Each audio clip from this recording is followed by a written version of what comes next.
meus queridos, bom dia! E vamos para a segunda parte do estudo, né, das cartas às 7 igrejas. E não esqueça de deixar o seu like e compartilhar o vídeo, amém? Nós demos a introdução no vídeo passado, se você não pegou, pegue, né, a introdução. E hoje nós vamos passar para as duas cartas. Eu vou tratar de duas em duas, sendo que um dos vídeos vai ter que ser tratado 3 cartas. Vamos lá então. A primeira carta é a carta à igreja de Éfeso. Eu quero ler e depois compartilhar com os irmãos, ok? Escreve ao anjo da igreja que está em Éfeso. Isso diz aquele que tem na sua destra as 7 estrelas, que anda no meio dos 7 castiçais de ouro. Eu sei as tuas obras, o teu trabalho, a tua paciência, que não pode suportar homens maus, e pusestes à prova aqueles que se dizem apóstolos e não são, e tu os achastes mentirosos. E sofrestes e tem paciência, e trabalhastes pelo meu nome, e não te cansastes. Tenho, porém, contra ti que abandonastes o teu primeiro amor. Lembra-te, pois, de onde caíste, e arrepende-te, e pratica as primeiras obras. Quando não, brevemente, a ti virei, e tirarei do teu lugar o teu castiçal, se não te arrependeres. Tens, porém, isso, que aborreces as obras dos nicolaítas, as quais eu também aborreço. Quem tem ouvidos, ouça o que o Espírito diz às igrejas. Ao que vencer, dar-lhe-ei a comer da árvore da vida que está no meio do paraíso de Deus. Vamos lá então. Primeiro a gente tem que entender, como eu disse no vídeo anterior, que todas as igrejas, elas começaram num período e elas continuam até os dias de hoje. Então, a questão das cartas do livro de Apocalipse, ele é passado, presente e futuro. Começa aqui. A palavra Éfeso, né, a tradução, a significado dessa palavra significa desejável. Olha que interessante. E você pode reparar que o começo de cada carta e a conclusão de cada carta, o Senhor começa se identificando de uma maneira e ele termina prometendo algo, né, aos que vencerem, que estão no meio desta igreja. E é interessante que eu quero dizer aqui para os irmãos que as igrejas, elas começaram nesse período. Por exemplo, essa aqui começa no 1º século, é a igreja do 1º século, a igreja dos apóstolos. Essa é a igreja que começa ali e ela continua até os dias de hoje, ok? Por quê? Porque aqui o Senhor fala de comportamentos, né? Que nós temos comportamentos individuais e temos comportamentos em grupo. E aqui era um grupo que se reunia como igreja do 1º século. Depois do ano 77, né, no ano 77, depois do Messias, né, obviamente Jerusalém é invadido e então é dispersa toda a comunidade dos discípulos por toda a parte. Então, depois do ano 77, né, começa então a era começa então um outro modelo de igreja, né, que é a segunda carta de Esmirna, que nós vamos ler posteriormente. Então, voltando aqui para o texto de Éfeso, ele começa se identificando, né, de uma maneira aqui para Éfeso. Ele diz aqui: eu sou aquele, né, que tem na sua destra 7 estrelas e eu ando no meio dos 7 castiçais. No capítulo 1, ele explica que as 7 estrelas são os 7 mensageiros ou 7 anjos das 7 igrejas, e os 7 castiçais, que são menorás, são as 7 igrejas. Então ele se identifica exatamente isso. Agora, por que ele fala isso? Olha que interessante. Né, você já entendeu que a palavra Éfeso significa desejável. E o Senhor começa, então, nesse 1º século, né, a formatar a igreja, né, a carral, a casa de oração. E por que ele se identifica dessa maneira? Porque, irmãos, vocês têm que entender que nessa época aqui, é a época dos apóstolos. E chegou um tempo, né, que os apóstolos não queriam sair de Jerusalém, até que veio a perseguição, a perseguição dentro do próprio Jerusalém, uma perseguição para dispersar, né? Foi um dispersar dos discípulos, dos Netzarim, por toda a região da Judéia, para que eles cumprissem o chamado.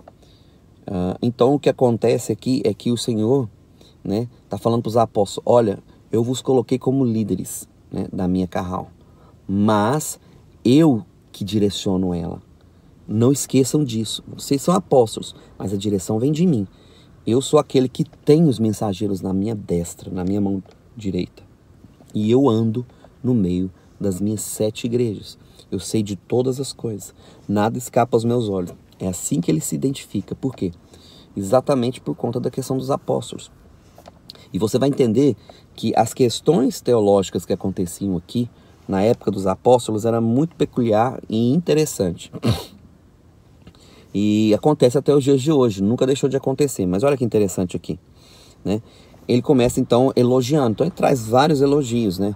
Que eles tinham obras, que eles tinham labor, né? Ele usa a palavra labor, que a palavra labor é mais que um trabalho, é algo que é sofrido, é suado, sabe, é dedicado. Labor exige muita dedicação, né? Ele elogia a paciência, o comportamento deles, né? Que eles não podem suportar homens maus, né? E que pôs à prova aqueles que se dizem apóstolos. Olha só que interessante. Que se dizem apóstolos. Isso você tem que entender, né, com um olhar na época, né, da igreja primitiva. Porque a palavra apóstolos, o termo apos significa, né, retirar ou enviar para lá. Você usa esse termo apo em Apocalipse, Apolion, que é o nome do demônio lá em Apocalipse, e apóstolo, então significa o quê? Apo, retirado ou enviado. Então a palavra apóstolo significa enviado.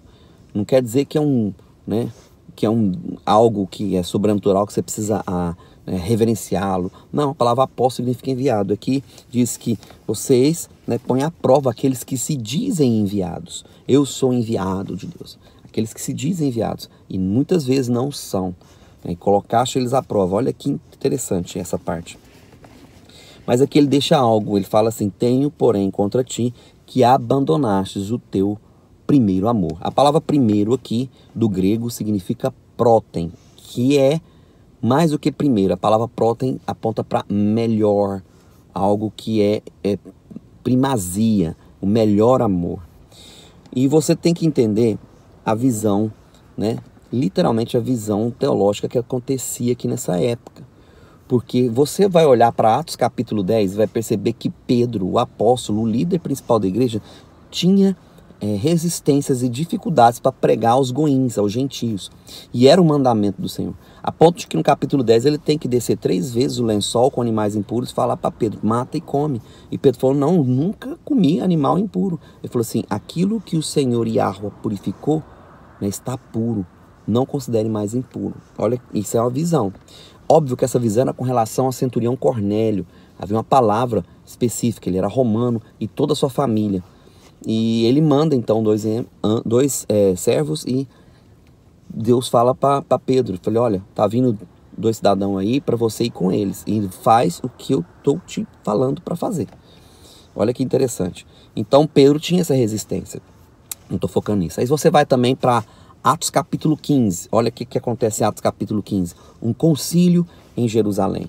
Com todos os anciões da igreja, com todos os apóstolos, eles fazem um concílio para definir, né, o limite da lei e dos goíns, dos gentios. Ao que eles precisavam praticar da lei ou não.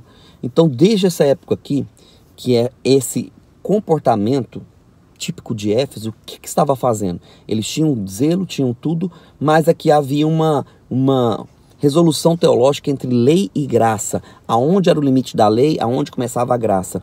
E hoje nós vemos esse mesmo modelo de igreja, essa mesma, né, guerra teológica acontecendo nos dias de hoje. É a lei, é a graça. Isso começou aqui. E o Senhor repreende eles. Não é nenhuma coisa e nem a outra. Temos equilíbrio entre as coisas. Nós não devemos abandonar a lei, porque em hora nenhuma ele fala isso aqui. Ele elogia a igreja de Éfeso exatamente pelo zelo que ela tinha. Mas ele vai além, ele fala: olha, o teu zelo está atrapalhando o teu melhor amor. O teu amor, né, mais puro. Porque o Espírito Santo, ele não é uma força ou algo que fica voando pelo ar, não. Ele é uma pessoa. A palavra de Deus diz que nós não devemos entristecer o Espírito Santo. Se ele se entristece, ele tem sentimentos. E como sentimento normal, como nós temos, ele se afasta. Por quê? Porque nós nos afastamos. Nós que nos afastamos. Então o que acontece aqui é que o melhor amor é aquele que é completamente entregue, aquele que é completamente governado pelo Espírito Santo. Você não deve substituir, né, o seu relacionamento com o Espírito Ruach Kadosh, né, por práticas, né, simplesmente cegas da lei. Pelo contrário, deve haver um ajuntamento dos dois. Porque aquele que me ama guarda os meus mandamentos. E a palavra de Deus também diz ali, né, em João, que aquele que tem os meus mandamentos e os guarda, esse é o que me ama. E se ele me ama, será amado do meu Pai. E eu o amarei e me manifestarei a ele. Nós guardamos algumas coisas, né? Nós guardamos a Torá, nós guardamos a palavra. É óbvio que isso é uma discussão a longo, né? Uma longa discussão. Porque ritos da lei nós guardamos até hoje, muitos deles. Outros, né, não queremos observar por ignorância teológica. E outros, obviamente, nós não observamos porque o rito cerimonial foi substituído pelo sacrifício do Messias. Então não há mais necessidade de templos para sacrifício de animais e coisas, porque já houve um sacrifício, está bem claro em Hebreus. Então nós temos que dividir a lei, né, em blocos inteligíveis, para que você não venha ser guiado por qualquer vento de doutrina. E aqui é exatamente o que se trata. E ele fecha essa carta falando, né, duas coisas aqui interessantes. Ele fala aqui, tens porém isso que é interessante, ele fala que aborreces a obra dos nicolaítas, os quais eu também aborreço. O nicolaísmo não era nenhum tipo de religião, os nicolaítas não eram nenhum tipo de, não tem referência histórica sobre o nicolaísmo. Então, quando você não tem referência histórica, a Bíblia não fala, você recorre então à interpretação da palavra. E a palavra Nicolaicos, né, que significa Nicol, que é conquistar, dominar, né? E laicos, ou laicos, significa povo comum, ou a plebe. Então, aqueles que conquistam o povo comum por entendimento, aqueles que conquistam o povo comum porque o povo é leigo, entende? Então, essa religião nicolaíta, ou essa religião que na realidade não é religião, essa tradução dessa palavra aponta exatamente para aquele século. Porque o sistema de governo judaico-político da época queria simplesmente, né, dominar o povo simplesmente por medo e opressão. E é isso que Yahushua HaMashiach, nosso Senhor Jesus, combate o tempo todo, né? As tradições, né? Porque eles, né, cobravam do povo um posicionamento, né, referente à Torá e às tradições judaicas, mas eles mesmos, como diz o nosso Messias, nem com um dedo mexia. Então ele diz em Mateus capítulo 23, falou, olha, muitas das coisas que eles ensinam devem sim para serem praticadas, mas não como eles fazem, né, que eles ensinam, mas não vivem essa palavra. Entende isso? É exatamente disso que se trata o nicolaísmo, ou os nicolaítas, qual ele aborrece. E ele fecha dizendo interessante algo aqui, olha, quem tem ouvidos, ouça o que o Espírito diz às igrejas. Ao que vencer, dali hei de comer a árvore da vida que está no meio do paraíso de Deus, do jardim de Deus.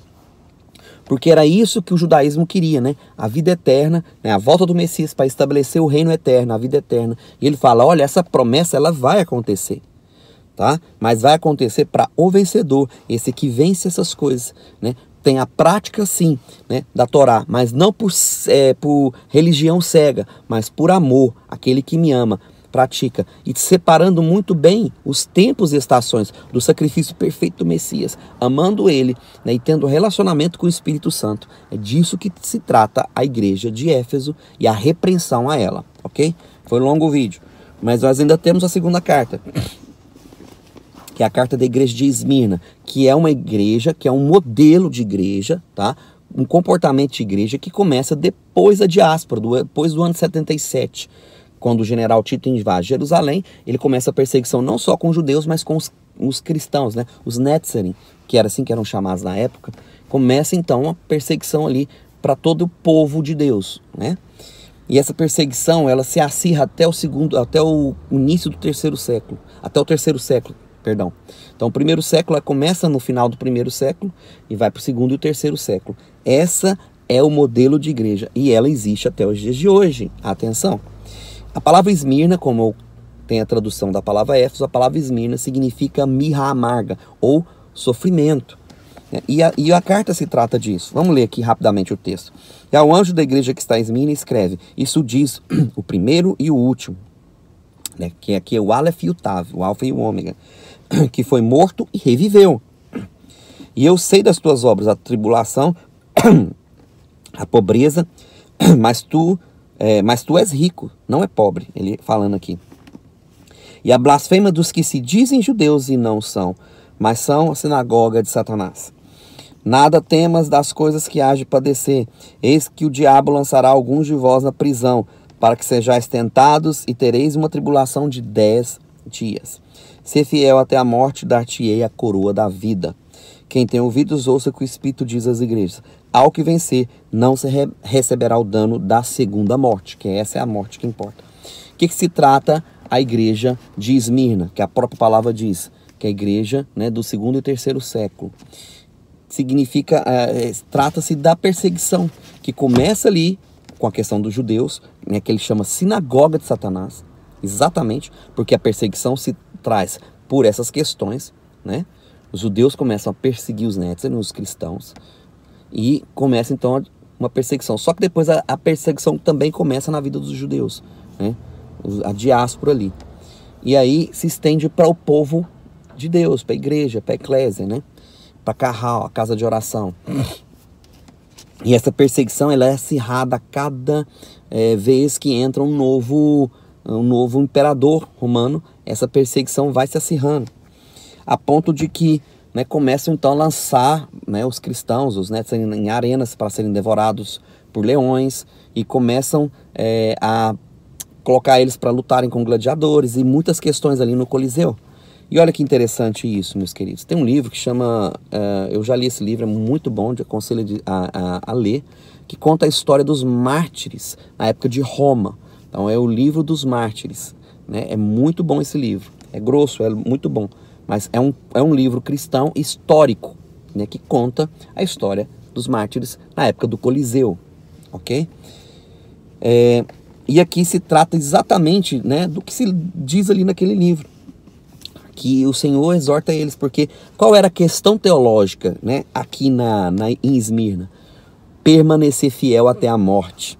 Porque uma igreja perseguida não vai se preocupar com essas outras questões que se preocupava, por exemplo, a comunidade de Éfeso. Mas a preocupação aqui era permanecer fiel em vista de risco de morte. E essa era a questão teológica aqui. E ele começa falando exatamente isso. Ele se identifica, olha o começo da carta de igreja. Eu sou o primeiro e o último. Eu sou o início e o fim. Não tenha medo que estão falando, te ameaçando que você vai ter um fim. Não. Se você está comigo, né, eu te prometo a vida eterna. Porque eu fui morto, mas eu revivi. Olha a identificação do Messias aqui, como é que se identifica para a igreja. Poderosa aqui. E ele não repreende a igreja de Esmirna. Ele motiva, ele levanta, ele, né, traz ânimo. Porque quem está com risco de morte, querido, ele precisa ser animado. E o Senhor fala isso o tempo inteiro, em muitas partes dos evangelhos, ele fala assim, olha, tem de bom ânimo, eu venci o mundo, vós também vencereis, né? Recobra sua coragem. Então ele está encorajando a igreja de Esmirna, porque era isso que ela precisava. E ele fala que ele tem a promessa, ó, ser fiel até a morte, dar-te-ei a coroa da vida. E ele conclui o livro, a carta, perdão, falando que quem tem ouvidos para ouvir, né, o que o Espírito diz às igrejas, ouça. Ao que vencer, não receberá o dano da segunda morte. Então ele promete, então, uma vida eterna. Essa era a questão teológica da igreja de Esmirna, que é a igreja do segundo e do terceiro século. Ok, amados?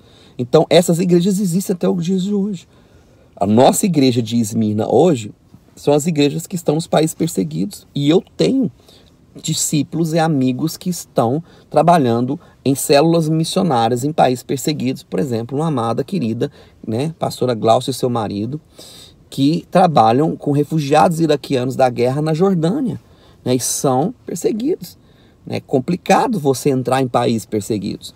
E essa igreja de Esmirna, ela existe com risco de morte, querido. Seja na Coreia do Norte, em países com ideologia comunista como, né, vou falar aqui, o dragão vermelho lá, né, a China, e outros países, né, que têm essa ideologia de esquerda. São países que perseguem, né, os cristãos.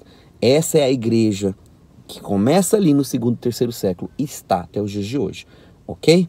Então, meus queridos, essas são as duas cartas, né, as duas primeiras cartas, e assim sempre é a sequência. Vou estar apresentando as próximas cartas das próximas igrejas e nós vamos então interagir. E se você tiver dúvidas ou questões, deixe nos comentários, vou tentar responder, né, nos próximos vídeos, ok? Shalom, fique na